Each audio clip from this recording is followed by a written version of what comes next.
Hello, ladies, gentlemen, and deceased. It is I, Emily Sophia, aka MID Sophia, here to break down for you guys the latest episode of The Walking Dead. We are on Season 7, Episode 4, Service. So, spoiler alert before I dive into the mad thick of things, as I shall, per the usual, be endeavoring to bear all in this review. So without further ado, let us get into this 90-minute long business. Now, I read a couple of reviews before I sat down to do my own and generally got the sense that a lot of people weren't a fan of the 90-minute format. And I think that that is something that I also sympathize with. I kind of sat there at the end and I was scratching my head a bit like, why exactly did they decide to stretch it out that far past the 10 o'clock mark? I don't really get it, unless they did so to kind of symbolize the grueling experience of being pressed under Negan and the Savior's collective thumb, in which case they definitely drove the point home. And if I were to guess, I feel like this is probably the only episode of its kind that we're going to get in this season, or at least the first half of the season. And by that I mean an episode where Negan, yet again, basically unzips his trousers, slings his dick out, and just lets it wobble to and fro. And has himself a gay old time. Because I think that was really kind of the overarching purpose of this episode, is to just really showcase the high and mightiness of his majesty, Lucille's lover, Negan. And it's tough to sit there and grit your teeth as, we're going back and forth between Negan and almost Jeffrey Dean Morgan kind of takes this Joker-esque performance when he is in the Negan zone, and we see that contrasted with both the but thinly veiled rage of Rick and then his complete and utter impotence in the face of Negan's dominance. And yeah, it's definitely not the most enjoyable experience in the world, neither for our characters nor for the viewers. But at the same time, I understand the purpose of why they did what they did and why they made this whole ordeal of trying to get every single gun in Alexandria take as freaking long as it did. Because Negan basically, he gets to establish all the rules. He gets to let his men infiltrate the encampment to whatever extent they please, and they get to figure out whatever the hell it is they want have to be. And he gets to sit there, forcing Rick to hold the weapon that bashed in the skulls of two of his close companions, and Negan just gets to prance around like a special little unicorn and watch the man that he has defeated do absolutely nothing. And Negan gets off on that like nobody's business. And for as unnecessarily long as I would say the episode was, they certainly make clear the desperation that Rick is in, and simply by protracting the episode in the way they did, it causes us to wonder, at what point is Rick going to break? Is it going to even be in the context of this chapter? And it definitely isn't. And that is also kind of a powerful statement in and of itself, because you might be led to believe that maybe by the end he's actually gonna step up to the plate and take a crack at the Negan himself. And yet he does not. He passes off the weapon as soon as Negan twirls around and comes swaggering up for it, and that's pretty much the extent of matters. And I'm sorry if you can hear a cat in the background. My very desperate little tabby boy named Thor is currently trying to dig his way under my door, so I apologize for that. But anyways, yeah, so we are left at the end of this episode with an incredibly weak and enfeebled and defeated Rick, who has done his utmost to ensure that everyone keeps their gazes just as averted as he now has his. And heck, we even got the whole scene with him sermonizing in the church, trying to get whoever was hiding the extra guns to cough him up and to drive the point home that, hey, this is the actual opposite of a dictatorship. Like, I don't get to have a say anymore. And yet, at the same time, Negan subverts Rick's previously assumed position of authority by recognizing him as the leader of the pack, and then in that same vein doing everything he possibly can to show him how bereft of power he actually is, and how he is being pressed down like this because of his audacity at attacking the saviors and tearing into them the way that he and his crew did, and refusing to make a deal, and then ultimately causing the death of his friends. And this is just his albatross, except that instead of a dead mythical beast hanging from his neck, it is the loss of his friends and being forced to hold the perpetrating weapon.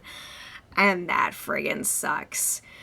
But as much as ever, I continue to have hope for the Rickster, for our dear old Nicolas Cage. We have seen him at the lowest of lows in the past, and it's always exciting to see Rick bounce back and to really see him taking up the mantle of the true badass that we know is deep within.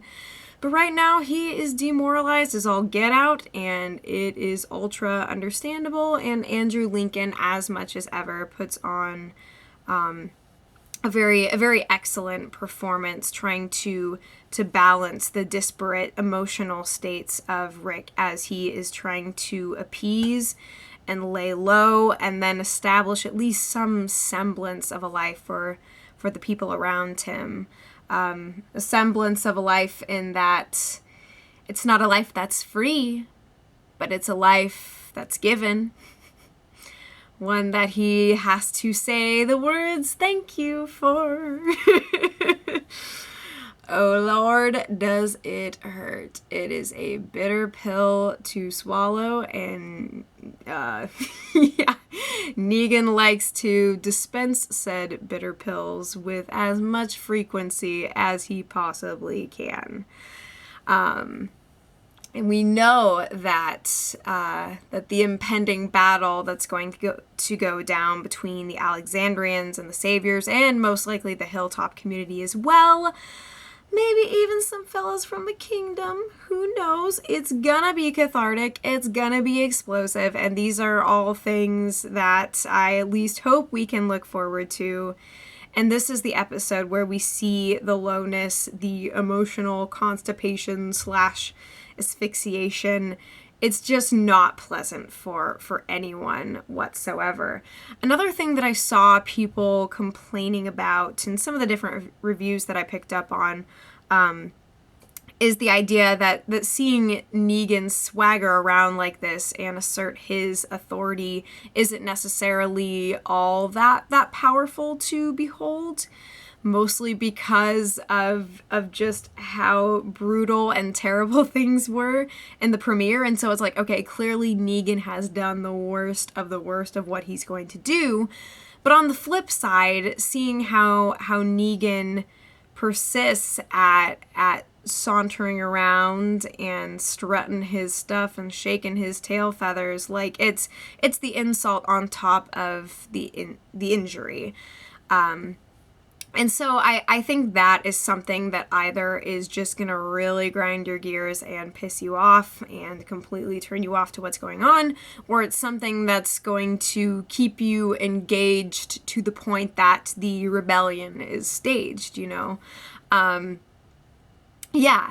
But there are some other side plots that are, of course, important to make notes of. We have Rosita and Spencer going off to retrieve Daryl's bike, and then Rosita, realizing kind of the state of affairs back on the home front and what Negan and the Saviors are coming for, decides to try and pick up on an extra weapon or two. And Spencer is just the epitome of not helping anyone in any conceivable way, and he takes every opportunity that he gets to lash out at Rick and his decision-making skills, or lack thereof, that ultimately led them to the situation. And it's understandable that people are not going to want to get on board with Negan's program. But at the same time, a little bit of solidarity never hurt nobody, now did it? Or at the very least, he could shut that giant gaping pie hole of his and get with the program of, say, Rosita and Michonne, who are both secretly and separately for now plotting their own forms of revenge. It's like, be productive. You're not gonna get anywhere by airing your complaints like this. Quite frankly, you come across as a complete and utter douche nozzle, and that is just not what is needed at this point in time. Especially him, Spencer, coming back immediately after Negan and company finally blow the joints. And then that's when he takes the opportunity to say, oh, hey, Rick, you know, you suck, and thanks so much for this beautiful new world that you have wrought for all of us. It's the best, and I love it. And so, after that little episode of antagonism, and an antagonism on top of antagonism, basically, it's all Rick can do to not bash this mofo's skull in, because the abuse is just kind of trickling down and spilling over, and this is really the only time that's safe for Rick to explore the depth and the awfulness of his emotions and psyche at this point. And Spencer is just only pushing him closer to the precipice. So clearly this guy has been marked for an untimely, or shall I say very timely, demise. Because bro, come on. And then the fact that he's hoarding goods like food and booze and guns, because it's like he doesn't trust Rick and he just hates everything. And gosh, I wish there were more Alexandrians that really could step to the plate and be functional, interesting contributors to society. But very few of them have managed to do so. So that's always a bummer. But we continue to have the core crew that is anchoring us, even in the midst of the very strange and horrible fallout of the premiere. And so we see that Michonne is also trying to train herself to become an expert markswoman, which wasn't working out so well for her last time we checked, but she was able to bring a little meat home, which unfortunately was promptly tapped by Negan and company for their consumption. Or at least we assume, because clearly the things that the Saviors take don't necessarily have a purpose. They have amassed so much power and so many resources and so much capital that they can afford to just take and set ablaze. Again, it's all symbolic, clearly. And so ultimately when Michonne discovers all of the burnt mattresses, that's kind of when I think she starts hatching a plan of her own. She tells Rick while they're attempting to make a mattress-free bed together. She tells him that she's going to try to settle down. She's going to attempt to keep her head down in the midst of the situation, but we know Michonne. I guess the last time that we really checked in on her and her emotional state, she was really wanting to settle down and create a solid home. But how can you do that with this band of unstoppable marauders who can take as they please, and everything that you fought so hard to get, from every battle, from every struggle, they can take it and they can spit on it and they can kick it to the curb. That's the kind of stuff that's going to incite the rabble-rousing spirit within. So I trust that at some point Michonne's going to catch wind of what Rosita's up to, who is now bringing Eugene into her gun shenanigans, and he's going to potentially become a bullet-making factory. Because I remember that now, as I'm talking about it from the previous season. Eugene was kind of looking into munitions and things of that nature, so they're forming a bit of a partnership there. It's good to see Rosita pushing back, because Negan really, in the 2 episodes that we have had with him and Rick and the Alexandrians and everything, he's really pushed into her. And so this is her way of pulling the slingshot back. She's pulling back. The suspension is getting tighter and tighter. But good on you, girl. It really does look like ladies are going to be fronting the revolution to come. And ostensibly, Maggie is currently, at least I'm guessing that she's over at Hilltop, hopefully receiving medical care, because apparently the Saviors absconded with at least half of the Alexandrians' medical supply. And I believe that Sasha is out there with her and everything. But yeah, Maggie's still in the picture, and I do get the sense that she is going to be playing a very, very integral role in what's to come. I've heard some people say, I haven't actually read that far into the comics, but I understand that she kind of takes on an authoritative role in that canon. I don't know if it's something to do with Hilltop, but it certainly seems like she is in a good position to do something productive there, as she's grieving the loss of her husband and doing what she needs to do to make an utterly destroyed situation right. Yeah, so there's that. Carl is back to his being generally awful and unhelpful as well.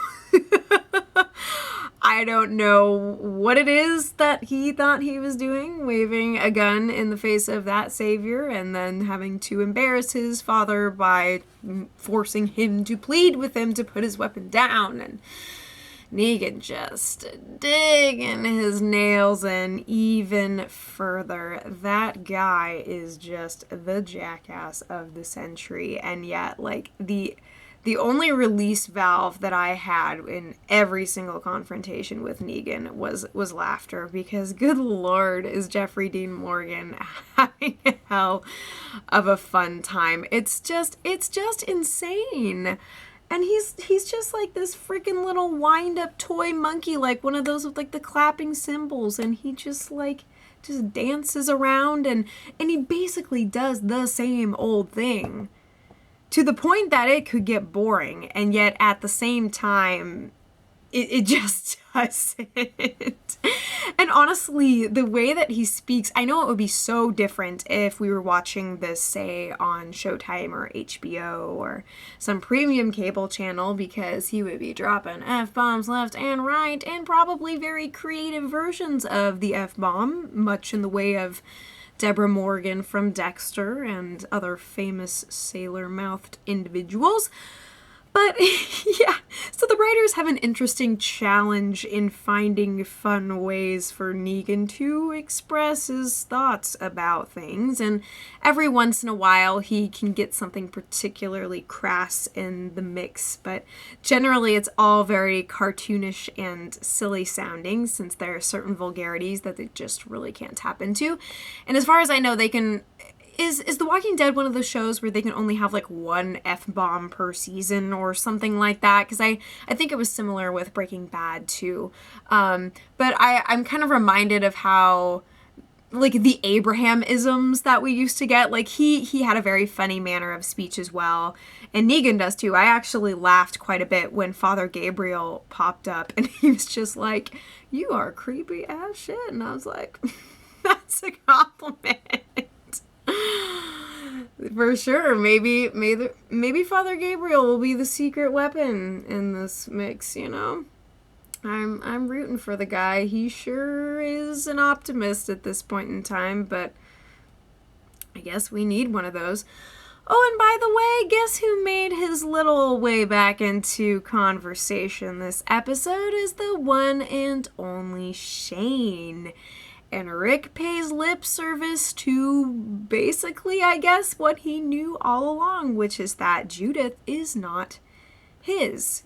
And that's how he tries to explain why he, at this point, is so willing to roll over. And it does seem like kind of an odd connection, but I guess I can understand why the writers go there. And it's always good to kind of tie things that are happening in the present back to things that have happened in the past. Because, I mean, the show can become such a slog of misery sometimes, so it's good to really hone in on the characters that we have grown close to and years and seasons gone by. And so it's an interesting way for Shane to come back in the conversation and to kind of contextualize Rick's actions or lack thereof in this situation, and helps us to understand how he is even remotely able to process all of this. But I'm super excited to get back to the kingdom, to see how things are going with Morgan and Carol, to see how things are going at the hilltop. I honestly feel like the strongest episodes we've had so far haven't actually involved most of our core group, which is very strange. And I have to say, too, now I am embarrassingly forgetting the name of the asshole who Eugene bit and who was a very prominent character in the last episode, kind of raggedy blonde guy. Why can't I remember his name? I don't know. But it sort of sucked that he was basically being a major asshole in this episode after he became ever so slightly more sympathetic last week, but hopefully we'll get a little bit more nuance there. Unfortunately, Daryl is still on lockdown, and Rick tries to use his utmost compliance to bargain for Daryl's safe return, but unfortunately, Negan is just having too much fun. Why stop the party now? So there you have it, ladies and gents. I would love to know your thoughts on things, how this episode struck you, what you are struggling with or looking forward to in what's been a very bizarre season thus far, but lots of exciting new characters in the mix who I can't wait to get to know better. Lots of characters whose fates I am looking forward to being sealed once and for all. But I think I'm going to leave it there. So anything that I forgot, please feel free to bring up in the comments below. You guys take care of yourselves. And as always, I will be back before you know it.